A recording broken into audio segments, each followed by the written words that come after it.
पंचमोध्यायः। श्रुतो उवाच।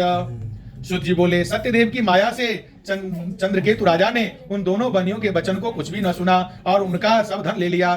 श्री सत्यनारायण के शाप से साधु और दामाद के घर पर स्त्रियां भी बड़ी दुखित हो गई। चोर ने घर का धन भी चुरा लिया। आदि व्याधि से पीड़ित और भूखी प्यासी लीलावती अन्न की चिंता से घर घर घूमने लगी और कलावती कन्या भी नित्य ही घूमने लगी। एक दिन रात को भूख से दुखी कलावती एक ब्राह्मण के घर पर गई।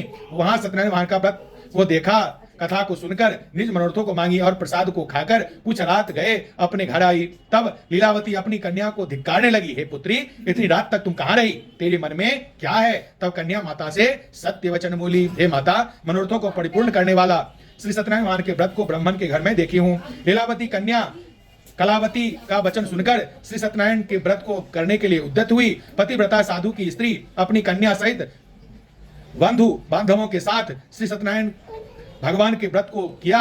उसने सत्यदेव से यह दिव्य वर मांगा कि हे सत्यदेव, हमारे पति और दामाद जल्दी अपने घर आवे। मेरे पति और दामाद के अपराध को आप क्षमा करने योग्य अतः क्षमा कीजिए। इससे श्री सत्यनारायण स्वामी संतुष्ट हो गए और चंद्रकेतु राजा को स्वप्न दिखाया कि हे राजन, कल सवेरे ही सज्जन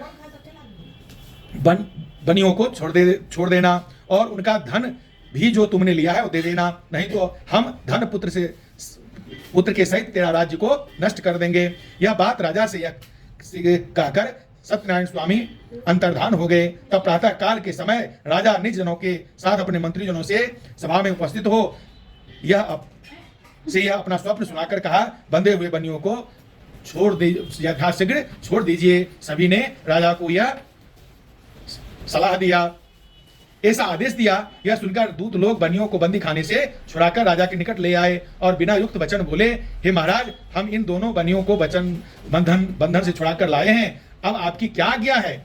उन दोनों ने महाराज चंद्रकेतु को नमस्कार कर अर्थात बनिया और उनका दामाद ने पूर्व वृत्तांत का स्मरण करते हुए राजा चंद्रकेतु से साधु तथा दामाद ने कुछ भी नहीं कहा। अब बनिक पुत्रों को देखकर राजा आदर से बोला, अभाग्यवश तुमको बड़ा दुख मिला, अब आप लोग भय न करना। इस प्रकार राजा ने कहकर उन दोनों के हाथ पैर की हथकड़ी बेड़ी कटवाकर क्षौर कर्म कराया। फिर वस्त्र और आभूषण आदि देकर बनिया को अत्यंत संतुष्ट किया। पहले जितना धन लिया था उसका दूना धन देकर कहा, अब आप लोग अपने घर जाएं। दोनों बनियों ने राजा को नमस्कार कर कहा कि आपकी कृपा से हम लोग घर जाते हैं। इति स्कंद पुराणे रेवा खंडे श्री सत्यनारायण कथायां पंचमोध्यायः। बोलिए श्री सत्यनारायण भगवान की।